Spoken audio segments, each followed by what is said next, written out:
Firebase database के साथ काम करते हुए अभी तक हमने सिर्फ और सिर्फ डेमो प्रोजेक्ट्स को देखा है, लेकिन इस वीडियो में हम देखेंगे कि किस तरीके से हम अवेलेबल डेटा को फायरबेस में से डाउनलोड करते हैं या रीड करते हैं और शो करवाते हैं अपने लिस्ट व्यू के अंदर या रिसाइकलर व्यू के अंदर। अस्सलाम वालेकुम everyone, Saif here and let's get started.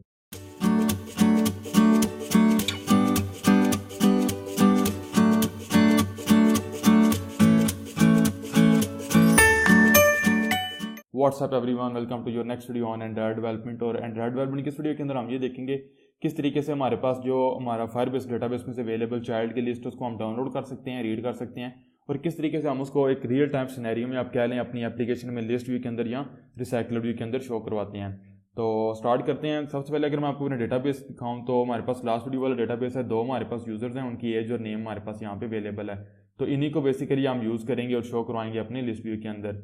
तो इस वीडियो में तो ऑलमोस्ट हम प्रोजेक्ट का सेटअप ही करेंगे। नेक्स्ट एक दो वीडियोस के अंदर हम देखेंगे किस तरीके से डायनामिक डेटा को हम शो करवाते हैं या रन टाइम के ऊपर चाइल्ड की डिटेल के ऊपर चले डिटेल लेते हैं, या किस तरीके से हम क्या लेंगे उसको डायनामिकली रन टाइम के ऊपर डिलीट करते हैं चाइल्ड को। तो अगर मैं अपने एंड्रॉइड स्टूडियो प्रोजेक्ट के ऊपर आऊँ तो यहाँ पे हमारे पास लास्ट वीडियो वाला प्रोजेक्ट ओपन है। सबसे पहला काम तो मैंने ये करना है कि मैं अपने प्रोजेक्ट विंडो के ऊपर जाऊँगा और जो मेरी पर्सन क्लास है इसको बेसिकली जाऊँगा रिफैक्टर के अंदर, उसको मैं रीनेम करूँगा और इसको मैं कह दूँगा यूज़र।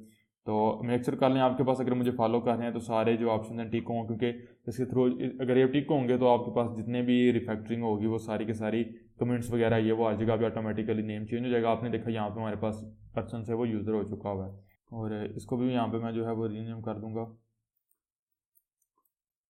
यूज़र। तो आपने देखा वो यहाँ पे हमारे पास रीनेम हो गया। अब नेक्स्ट टाइम हमारे पास ये है कि मैं जाऊँगा अपने मेन एक्टिविटी के लेआउट के ऊपर। तो राइट नाउ हमारे पास यहाँ पे तो स्पेस थोड़ी सी है, लेकिन मैं इसी के ऊपर आपको जो है वो लेआउट शो करवाऊंगा। इस लेआउट के ऊपर जब हम नेक्स्ट वीडियो में देखेंगे किसी भी आइटम के ऊपर क्लिक करेंगे तो डिटेल एक्टिविटी हम क्रिएट करेंगे, उसके ऊपर जाएंगे और उसके ऊपर जो है हमें उस यूज़र की डिटेल इन्फॉर्मेशन जो है वो शो हो रही होगी। तो सबसे पहले क्या करना है कि जहाँ पे मेरे पास मैं जाऊँगा अपने डिज़ाइन व्यू के अंदर और मैंने यहाँ पे एक रिसाइकलर व्यू लगाना है। मैं रिसाइकलर व्यू को यूज़ करूँगा, आप लिस्ट व्यू को भी यूज़ कर सकते हैं, इट्स अप टू यू।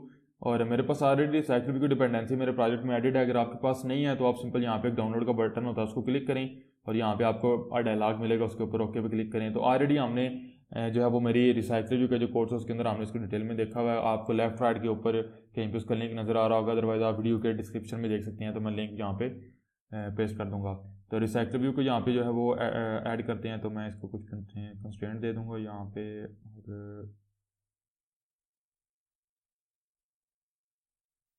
और ये हमने इसको कंस्ट्रेंट दे दिया। आईडी के लिए मैं कह दूंगा यूज़र अंडरस्कोर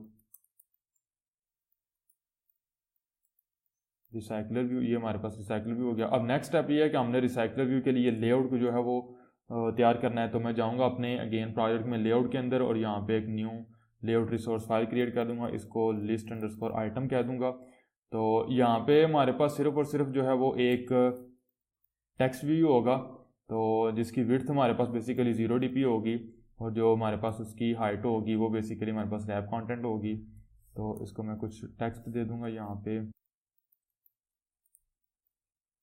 तो इसके बाद मैं टेक्स्ट साइज इसको दे दूंगा 24 SP। तो उसके बाद मैंने इसको मार्जिन देना है, तो मार्जिन मैं इसको 8 dp दे दूंगा। मैंने इसको कंस्ट्रेंट देने हैं, तो कंस्ट्रेंट जो है वो मैं यहाँ पे इसको दे दूंगा। तो इसी के साथ ही हमारा लेआउट रेडी हो गया। सिंपल एक चोर करना है कि इसकी जो पेरेंट की विड्थ था उसको बेसिकली हमने हाइट है उसको रैप कंटेंट करना है। तो इसके साथ ही जो हमारा लेआउट था वो रेडी हो चुका है। मैं सिंपल टेक्स्ट व्यू को थोड़ी सी पैडिंग भी देना चाहता हूँ, ऑलमोस्ट 16 पैडिंग नहीं बल्कि मुझे पैडिंग स्टार्ट देनी पड़ेगी, क्योंकि अगर मैं पैडिंग दूंगा तो वो हर साइड से हो जाएगा। तो इसको मैं 16 dp कह दूंगा। तो आपने देखा मेरा टेक्स्ट व्यू थोड़ा सा आपको राइट साइड के ऊपर नजर आ रहा है। इसी के साथ ही हमारा लेआउट रेडी हो गया। नेक्स्ट स्टेप हमारे पास ये है कि हमने बेसिकली अडाप्टर क्रिएट करना है अपने रिसाइकलर व्यू के लिए। तो मैं जाऊंगा अपने मॉडल पैकेज के अंदर एक न्यू जावा क्लास क्रिएट कर लूँगा, इसको यूज़र अडाप्टर मैं कह दूंगा। तो अब ऑलरेडी हमने ये कोड देखा हुआ है तो मैं ज़्यादा डिटेल में तो आपको नहीं बताऊँगा, सिंपल आप जो है मेरे साथ फॉलो करते रहें। ये हमसे एक जेनेरिक क्लास लेगा, इसको माई व्यू होल्डर कह देंगे। तो ये क्लास हमें क्रिएट करनी पड़ेगी।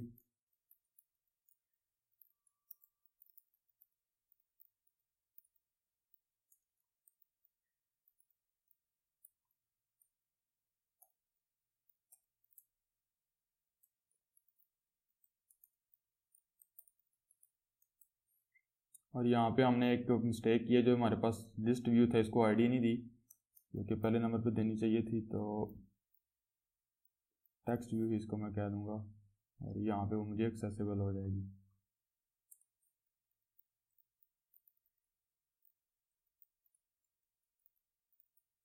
जी ये क्लास इंपोर्ट करनी पड़ेगी क्योंकि मैं अपने मेन पैकेज में तो नहीं हूँ। तो इसी के साथ टेक्स्ट भी यहाँ पे इनिशियलाइज हो गया। यहाँ पे मेरे पास ऑलरेडी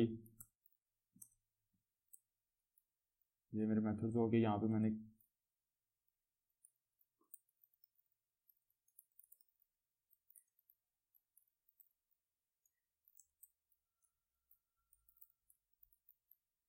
इसको भी इंपोर्ट करूँगा और यहाँ पे कंस्ट्रक्टर क्रिएट कर लूँगा, जो कि इसी के साथ ये भी मेरा कोड कंप्लीट हो गया। यहाँ पे हमने लेआउट को क्रिएट करना होता है ऑन क्रिएट व्यू होल्डर के अंदर। तो मैं एक व्यू ले लूँगा, रूट व्यू कह दूँगा इसको, और यहाँ पे करूँगा layout inflater dot from M context dot inflate layout dot list item layout. Parent के लिए मुझे यहाँ पेरेंट मिल रहा है और टाइप टू पेरेंट के लिए फॉल्स, और रिटर्न में यहाँ पे माई व्यू होल्डर और ये रूट व्यू इसको मैं यहाँ पे पास कर दूंगा। तो यही बेसिकली रूट व्यू मुझे यहाँ पे मिलेगा। यहाँ पे मैंने सिंपल डेटा सेट करना है, तो मैं क्या करूँगा, user data list dot gate, और पोजीशन मुझे यहाँ पे मिल रही है तो वो यूज़र मुझे मिल जाएगा। मैं सिंपल क्या करूँगा, holder dot text view dot set text. तो यहाँ पे मैं क्या करूँगा, यूज़र डॉट गेट नेम, और इसके साथ ही मैं जो कह लेंगे कंकैटिनेट करूँगा, थोड़ी सी स्पेसेस दे देता हूँ, और again user dot get age. तो दोनों डिटेल हमें शो होना शुरू हो जाएंगे। और एट द एंड इंपॉर्टेंट चीज़ है, हमें यहाँ पे अपने डेटा लिस्ट डॉट साइज को रिटर्न करना है। तो इसी के साथ ये जो अडाप्टर का कोड था वो हमारे पास यहाँ पे कंप्लीट हो चुका है। मैं जाऊँगा मेन एक्टिविटी के ऊपर, और यहाँ पे मैं क्लास लेवल के ऊपर क्रिएट कर लूँगा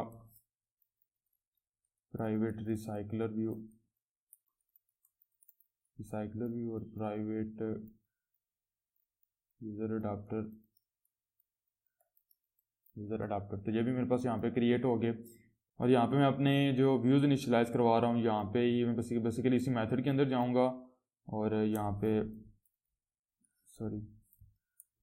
हम recycler view dot ID dot user recycler view. तो मेरा रिसाइकलर व्यू यहाँ पे इनिशियलाइज हो गया। अगेन ऊपर आऊँगा, और यहाँ पे मेरे पास जो यहाँ पे बटन के ऊपर लिसनर लगा रहा हूँ, इसके नीचे मैं क्या करूँगा,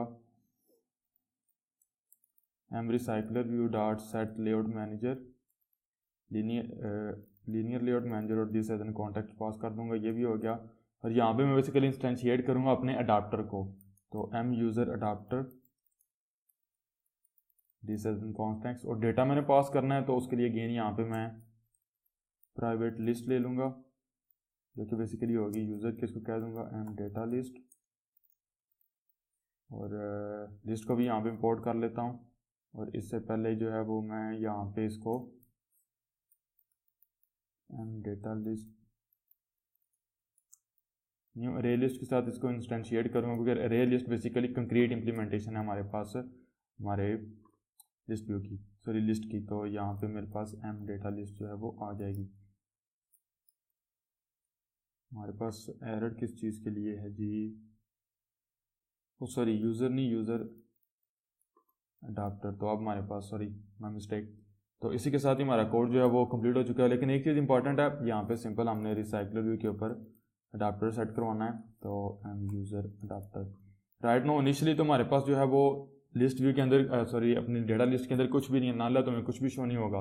लेकिन मैं जहाँ पे आऊँगा ऑन चाइल्ड एडिट के अंदर, ये हर एक इंडिपेंडेंट चाइल्ड के लिए हमारे पास कॉल होगा। तो जैसे चाइल्ड कॉल होगा, इसको मैं यहाँ पे रिमूव करूँगा। तो जो मेरी एम डेटा लिस्ट है डॉट ऐड, इसके अंदर मैं यूज़र को ऐड करूँगा, और इसके बाद मैंने सिंपल क्या करना है, M user adapter dot notify data set change. तो ये बेसिकली क्या करेगा, ये बेसिकली अडाप्टर जो है इसको ये मेथड ट्रिगर करता है, ये चीज़ बताता है कि जो डेटा सेट आप शो करवा रहे हो या आप यूज़ कर रहे हो तो वो बेसिकली चेंज हो चुका हुआ है। तो कोई भी उसके अंदर न्यू वैल्यूज़ ऐड होगी या एग्जिस्टिंग वैल्यूज़ रिमूव होगी, तो वो उनको क्या लेंगे, रिफ्रेश करके हमें शो करवाएगा रिसाइकलर व्यू के अंदर। तो इसके साथ ही हमारा जो कोड था इस वीडियो का वो कंप्लीट हो चुका है। प्रोजेक्ट का सेटअप भी कंप्लीट है। राइट नो सिर्फ इतना होगा अपनी एप्लीकेशन को रन करते हैं डिवाइस के ऊपर, मेक श्योर करने के लिए कि हमारे पास कोई एरर तो नहीं है। उसके बाद वीडियो को स्टॉप करते हैं। तो यहाँ पे हमारे पास एक एरर है जी, user underscore recycler view main activity, sorry ये मेरे पास वी स्मॉल है जी। तो ये हमारे पास एक एरर था, दोबारा रन करते हैं प्रोजेक्ट को। मेरी एप्लीकेशन रन होना शुरू हो गया है। मैं लॉकेट विंडो से अपनी डिवाइस की स्क्रीन को रिकॉर्ड कर लेता हूँ ताकि आप लोग देख सकें। तो आप देख सकते हैं मेरी एप्लीकेशन जैसे रन हुई है तो ऑटोमेटिकली जो हमारे पास डेटाबेस में अवेलेबल वैल्यूज़ थी वो हमें यहाँ पे शो होना शुरू हो गई हैं। अब इंपॉर्टेंट चीज़ ये है कि राइट नाउ हमारे पास 2 यूज़र थे, वो दोनों हमें यहाँ पे शो हो रही हैं। अगर हम यहाँ पे कोई न्यू यूज़र टाइप करते हैं लाइक उस्मान और 55 और क्लिक करते हैं रन कोड के ऊपर, तो आपने देखा डेटा इंसर्टेड और ऑटोमेटिकली वो डेटा हमारे पास यहाँ पे हमारी लिस्ट के अंदर शो होना शुरू हो गया। अगेन यहाँ पे कुछ और डेटा टाइप कर लेते हैं, तो वो डेटा भी आपने देखा ऑटोमेटिकली हमें यहाँ पे शो होना शुरू हो गया। जैसे ही हमारा डेटा हमारे डेटाबेस के अंदर ऐड होता है तो फ़ौरन जो हमारे पास हमारा, इसको मैं अगर स्टॉप करूँ, तो जैसे हमारे पास हमारे डेटाबेस में कोई वैल्यू ऐड होगी तो हमारा on child edit method call होगा। तो ये बेसिकली जो न्यूली एडिट चाइल्ड होगा उसको रीड करेगा in the form of user और बेसिकली उसको डेटा लिस्ट के अंदर ऐड करके कॉल कर देगा नोटिफाइड डेटा सेट चेंज। तो गाइस मैं इसी के साथ ही वीडियो को स्टॉप करता हूँ। वीडियो थोड़ी सी लंबी हो गई है। इस वीडियो में हमने देखा कि इनिशियली प्रोजेक्ट सेटअप हमने किया, फिर हमने देखा कि किस तरीके से हम चाइल्ड की लिस्ट को बेसिकली रीड कर सकते हैं, शो करवा सकते हैं लिस्ट व्यू के अंदर या रिसाइकल व्यू के अंदर। अगेन मैंने रिसाइकल व्यू को चूज़ किया। आप सेम यही प्रोसीजर जो है वो इस्तेमाल करते हुए लिस्ट व्यू के अंदर भी डेटा को शो करवा सकते हैं। तो इंशाल्लाह मिलता हूँ आप लोगों से नेक्स्ट वीडियो में, जिसमें हम देखेंगे कि रन टाइम के ऊपर अगर हम किसी यूज़र की इन्फॉर्मेशन लेना चाहते हैं, किसी यूज़र के ऊपर हम क्लिक करते हैं तो उसकी डिटेल एक्टिविटी के ऊपर जाएंगे और उस यूज़र की इन्फॉर्मेशन को डिटेल एक्टिविटी के ऊपर भी शो करवाएंगे। तो थैंक्स फॉर वॉचिंग। अगर आप लोगों को वीडियो पसंद आई हो तो प्लीज़ लाइक कीजिएगा। कोई भी क्वेश्चन हो you can ask me in the comments and see you guys in the next video. अल्लाह हाफिज़।